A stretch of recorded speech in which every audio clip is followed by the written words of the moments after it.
Perubahan besar sering dimulai dari satu momen sadar. Baca buku ini saat ingin berubah, simak ini. Pernah nggak sih kamu ngerasa kayak kejebak sama kebiasaan buruk? Rasanya tuh kayak ada tali yang narik kita balik terus, nggak peduli sekeras apapun kita coba lepas. Nah, hari ini kita bakal bedah ide-ide penting dari bukunya Rahma Kusyarjanti tentang gimana caranya mutusin rantai kebiasaan yang selama ini ngehambat potensi kita. Oke, mari kita mulai dengan satu pertanyaan yang mungkin agak nusuk, tapi ini penting banget. Coba deh jujur sama diri sendiri. Sebenarnya, kamu yang pegang kendali atas kebiasaanmu? Atau malah kebalikannya?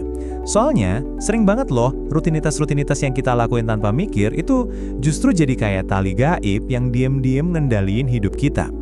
Jadi, dari mana sih datangnya tali-tali gaib ini? Dan kok bisa cengkeramannya kuat banget sampai-sampai kita sering nggak sadar sama sekali? Gini, pada dasarnya, otak kita itu efisien banget. Dia suka cari jalan pintas. Nah, setiap kali kita ngulangin sesuatu, otak kita itu kayak lagi ngebangun jalan tol. Awalnya mungkin cuma jalan setapak yang butuh mikir, tapi makin sering diulang, dia jadi jalan tol otomatis. Kita bisa melewatinya tanpa sadar. Ternyata, kita semua ini adalah peniru yang ulung. Tanpa kita sadari, kita nyontek cara orang tua kita ngadepin stres, kita nyerap cara teman-teman kita ngobrol pas lagi nongkrong, bahkan kita ikut-ikutan gaya hidup atau rutinitas idola yang kita tonton di media sosial tiap hari. Lingkungan kita itu benar-benar ngebentuk kita.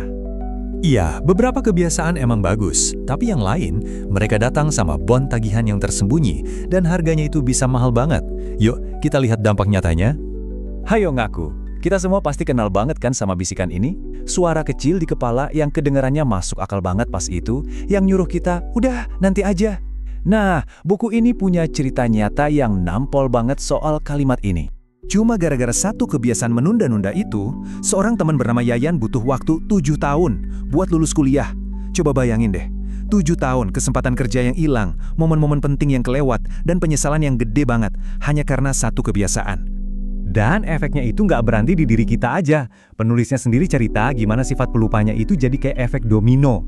Bukan cuma bikin masalah buat dia, tapi juga ngacoin jadwal dan rencana seluruh tim kerjanya. Satu kebiasaan buruk itu bisa merembet kemana-mana. Oke, kita udah lihat masalahnya, udah lihat dampaknya yang serem.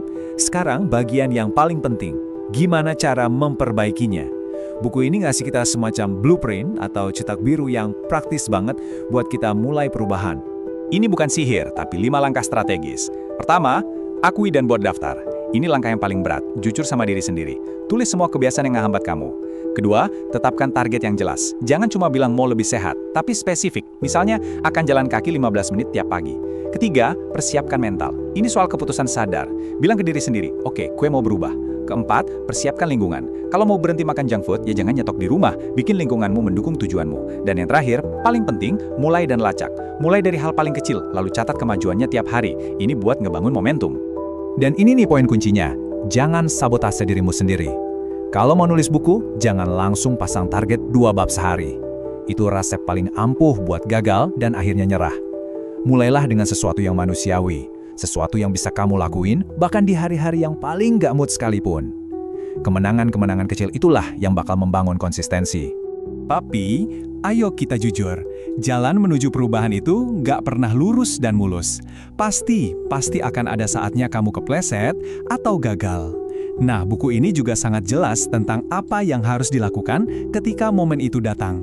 Dan di sini, kamu punya 2 pilihan. Kamu bisa jatuh ke jebakan kekambuhan, ngerasa bersalah, malu, terus mikir, udahlah, gagal total, lalu nyerah sepenuhnya. Atau, kamu bisa pilih jalan ke depan. Terima aja kalau itu terjadi, tarik nafas, istirahat sebentar, dan yang paling penting, ingatkan diri sendiri kenapa kamu memulai semua ini. Kuncinya adalah mengubah cara pandang kita. Gagal sekali itu bukan akhir dari segalanya. Itu cuma kesandung di jalan, bukan berarti kamu jatuh dari tebing. Perjalananmu masih terus berlanjut. Ayo, lanjut lagi. Oke, kita udah bahas jebakannya, kita udah punya cetak birunya, dan kita tahu cara bangkit lagi kalau jatuh. Sekarang, semua pengetahuan ini mengerucut jadi satu pertanyaan yang paling penting. Perubahan sejati itu dimulai dari komunikasi yang jujur. Terutama komunikasi dengan dirimu sendiri. Jujur tentang apa yang sebenarnya kamu mau, dan jujur juga tentang apa yang selama ini ngehalangin langkahmu. Jadi sebagai penutup, pertanyaannya sekarang bukan lagi apa yang sudah kamu pelajari, tapi apa yang akan kamu lakukan. Dimulai dari hari ini, sekarang juga, apa satu kebiasaan kecil sekecil apapun yang akan kamu ubah? 1 like itu tanda setuju, 1 share itu tanda peduli, dan 1 subscribe itu tanda kamu siap naik level. Dapatkan free ebook tentang bisnis dan pengembangan diri. Komen mau, nanti akan saya kirim linknya.